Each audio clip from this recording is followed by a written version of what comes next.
Hello friends, welcome to Abhipedia. My name is MS Hussain और आज मैं आया हूं आपके पास एक इंपॉर्टेंट अनाउंसमेंट लेकर, एक इंपॉर्टेंट अपडेट लेकर रिगार्डिंग यूपीएससी ईपीएफओ इंटरव्यू। ठीक है, तो सबसे पहले मैं आपको बता दूं कि ये जो अपडेट्स है वो क्या है, यूपीएससी ईपीएफओ इंटरव्यू कैंडिडेट्स के लिए है और खास करके एपीएफसी के लिए जिनको शॉर्टलिस्ट किया गया है उसके लिए ये अपडेट्स है।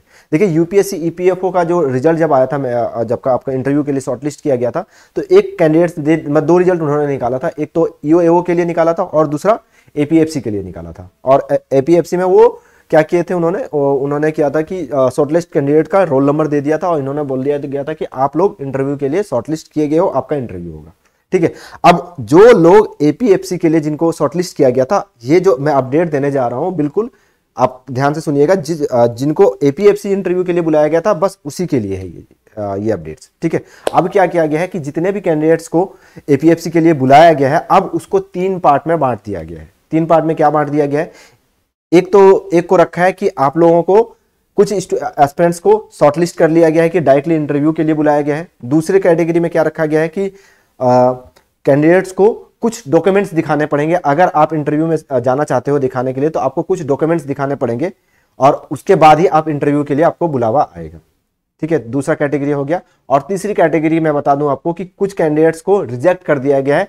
क्यों रिजेक्ट कर दिया गया है? क्योंकि उन्होंने डेफ एप्लीकेशन फॉर्म नहीं भरा है। ठीक है, उसी के ऊपर बात करेंगे। चलिए, आप भी अपना जाके रोल नंबर, सबसे जरूरी चीज है कि अगर आप शॉर्टलिस्ट हुए थे एपीएफसी के लिए, तो आपको जाके ध्यान से देखना है कि आप कौन सी कैटेगरी में हो।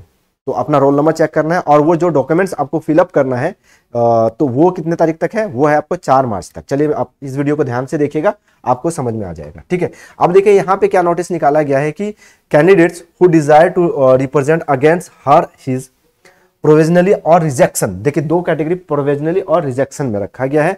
ठीक है, accordance with the criteria of modalities adopted for shortlisted the post. ठीक है, अब यहाँ पे क्या बोला गया है? देखिए, अब मैं आपको बता, जैसे मैंने बताया आपको कि कुछ बच्चों को क्या किया गया है, रिजेक्शन और प्रोविजनली के ऊपर रखा गया है। अब उसको क्या करना पड़ेगा? उनको कुछ डॉक्यूमेंट्स दिखाने पड़ेगे। अब आप सबसे पहले मैं कैटेगरी के ऊपर आता हूं। ठीक है, और कहां पे भेजने पड़ेंगे आपको मैं बता दूं। कहां पे भेजने पड़ेंगे आपको? upsc1@nic.in पे मेल करना पड़ेगा आपको, जो भी डॉक्यूमेंट्स उन्होंने मांगा गया है। तो सबसे पहले मैं कैटेगरी वाइज दिखाता हूं। देखिए, सबसे पहले इन्होंने रोल नंबर दे दिया, उस बच्चों का roll number of candidate shortlisted for interview. अब अगर इस लिस्ट में आपका नाम है तो आपको कुछ नहीं करना है। आपको क्या हो जाएगा, आपका अगर इसमें रोल नंबर में नाम है तो आपको डायरेक्ट कुछ नहीं करना, कोई डॉक्यूमेंट्स नहीं देना आपको, आप शॉर्टलिस्ट हो अपने इंटरव्यू के लिए। ठीक है, दूसरी कैटेगरी जो रखा गया है, देखिए यहां पे, ठीक है, ये वाला roll number of candidate shortlisted by interview provisionally subject to furnishing the request documents as per code. अब यहां पे ये जो रोल नंबर है, मान लीजिए ये रोल नंबर है ना, इनको रोल नंबर वाइज आपको क्या करना पड़ेगा? सब जो आपके जो डॉक्यूमेंट्स मांगा गया है उसको आपको मेल करना पड़ेगा। जो आपको मैंने अभी मेल आईडी बताई, वहां पे आपको मेल करना पड़ेगा, आपको दिखाना, फर्निश्ड करना पड़ेगा। ठीक है, फर्निशिंग करना पड़ेगा। अब यहाँ पे देखिए कौन से, देखिए ये रोल नंबर मान लीजिए है कि 02000206, तो कोड दिया हुआ कंडीशन कोड। अब ये सी कोड दिया हुआ है इसके आगे, तो सी कोड के लिए यहाँ पे देखिए थोड़ा सा नीचे जाइएगा आप, तो वहां पे आपको पता चलेगा कि सी कौन सा डॉक्यूमेंट्स है। सी कोड यहाँ पे दे दिया, ये कोड जो दिया हुआ है ये डॉक्यूमेंट कोड है। ठीक है, डॉक्यूमेंट्स कोड है।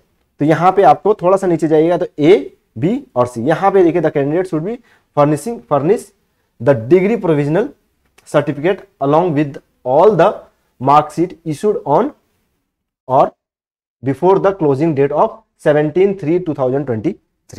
ठीक है, तो इस टाइप से आपको कोड दे दिया गया हर एक रोल नंबर के साथ। तो अगर आपका रोल नंबर इसमें है तो आपको ये कोड के अकॉर्डिंग आपको वो डॉक्यूमेंट्स सबमिट वहां पे जाके आपको मेल करना पड़ेगा। ठीक है, या फिर सबमिट करना पड़ेगा। ठीक है, तो इस हिसाब से। और उसके बाद भी आपको और एक कैटेगरी क्या है, और एक कैटेगरी है आपका, देखिए रिजेक्शन का। Roll number of candidates not shortlisted for interview. अब यहां पे क्या हुआ है? Rejected as not filling the detailed application form. अब यहां पे ये रोल नंबर मान 1 2 3 4 8 रोल नंबर जो है, ऐसे 8 कैंडिडेट्स हैं जिन्होंने डेफ फॉर्म फिलअप ही नहीं किया है, तो उनको रिजेक्ट कर दिया गया। अब उनका कुछ नहीं हो सकता। ठीक है, अगर आपका यहाँ पे है तो आप वो देख के कोई फायदा नहीं है। ठीक है, कुछ नहीं हो सकता। अगर आपका रोल नंबर सेकंड कैटेगरी में है तो आपको जाके डॉक्यूमेंट्स जो है वो आपको फर्निश करना पड़ेगा। ठीक है, चलिए, तो ये इंफॉर्मेशन थी। अगर आपको कोई इंफॉर्मेशन और चाहिए तो आप यूपीएससी के साइड में ये नोटिस जो है वो दे दिया गया है, तो यूपीएससी के साइड में जाके अपना रोल नंबर भी चेक कीजिए, वहाँ पे मिलाइए। और दूसरी चीज़, कोई दिक्कत होती है तो आप यूपीएससी में भी कॉल कर सकते हो और वहाँ से पता कर सकते हो कि असली में हमें कहाँ पे भी कहाँ सबमिट कर सकते हैं हम लोग, ठीक है। तो ऑल द बेस्ट। जैसे कि आप लोगों को पता है यूपीएससी के ईपीएफओ इंटरव्यू के लिए हम लोग इंटरव्यू भी करवा रहे हैं, तो इंटरव्यू मॉक इंटरव्यू हमारे से ले सकते हो। इस वीडियो के नीचे मैं डिस्क्रिप्शन पे लिंक दे दूंगा मॉक इंटरव्यू का, जहाँ से हमारा स्लॉट बुक कर सकते हो। एप्लीकेशन जो हमारा पर्सनलाइज क्वेश्चन बैंक होता है उसको भी आप वहाँ से ले सकते हो। तो डैफ अपलोड करने के बाद पर्सनलाइज क्वेश्चन बैंक भी मिलता है। हमारा पूरा प्रोग्राम है इंटरव्यू प्रिपरेशन का, तो वहाँ से आप उसका लाभ उठा सकते हो, ठीक है। तो आज के लिए इतना ही, मैं मिलता हूँ अगले वीडियो के साथ। तब तक के लिए thank you and all the best for your preparation. Thank you.